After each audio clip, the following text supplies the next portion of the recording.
Wait. Sa pagbilang po ng 3, paunahan kayo magtaas ng kamay. At ang unang magtataas ay siyang pipili at sasagot ng kahon. Naintindihan? Handa na ba ang lahat? Opo, Guro. Hindi, magbibilang na ako. 1, 2, 3. Hoy, taas kayo natin kamay. Habang kayo.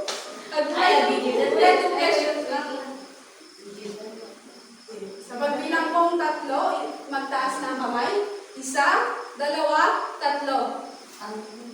Marian, anong bahag ang iyong pipiliin? Letter C. Basahin ang katanungan. Bakit mahalaga ang balita sa ating pag-araw-araw na buhay? Bakit mahalaga ang balita sa ating pang-araw-araw na buhay? Para may impormasyon tayong malalaman. Tama. Upang sa ganun ay may impormasyon tayo malalaman. Ngayon naman, papanatilihin mo ba ang box sa iyong grupo o ibibigay ang box sa ibang grupo?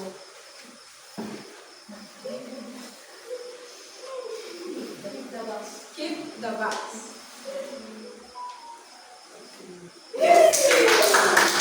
Magaling mga bata. Ngayon naman sa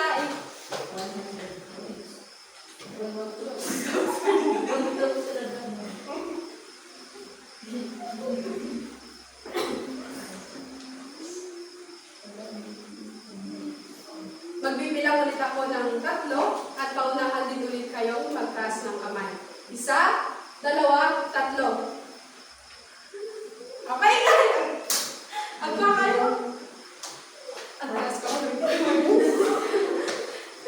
Magbibilang ulit ako ng 3 at pabilisan kayong magtaas ng inyong kamay. 1, 2, 3. Casey? Anong ako ng pipiliin mo? A. Letter A. Sagutan ang tanong.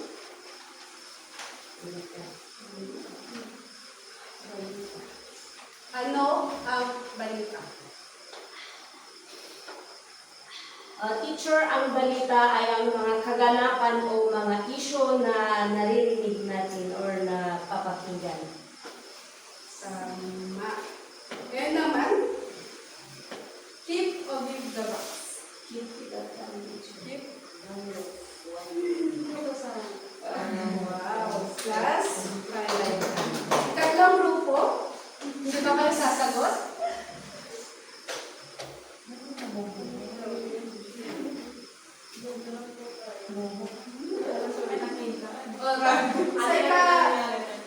Pagbigyan natin ang 3 grupo.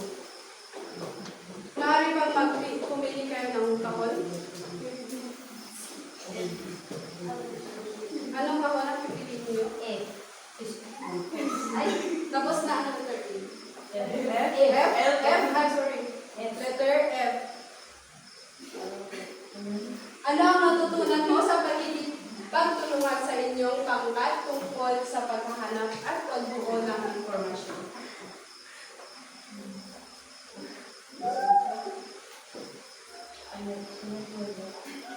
Katlong pangkat?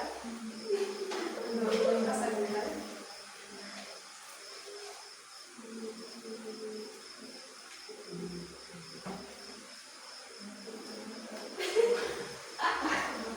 Hindi na ako. Ano ang natutunan mo? Hindi ko alam. Ang natutunan ko ay natutunan ko kung paano kung nasaan ang mga elemento ng balita sa isang news article namin. Ginawa ko ng information. Sige. Gusto niya. Natutunan. Ngayon naman natin pagbigyan ang 3 grupo. Sa 3 grupo, anong kahon ang iyong pipiliin?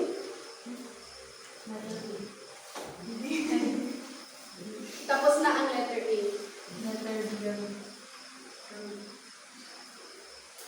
Ano-ano ang mga elemento ng balita? Ano ang 6 na elemento? Number 1 is signal sample. Number 2 is ano ang nangyari. Number 3, saan nangyari ito? Number 4, kailan ito nangyari? Number 5, bakit ito nangyari? Number 6, paano ito nangyari? Tama. Ngayon naman, keep o give the box.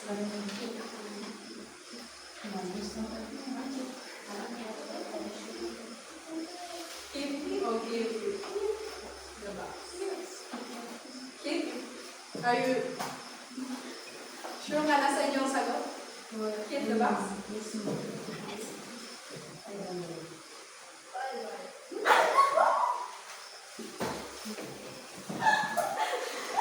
Sa inyong grupo ay minus 100. Ganun naman, naintindihan ba ninyo ang mga elemento at kung ano ang balita, mga mag-aaral? Opo, guro.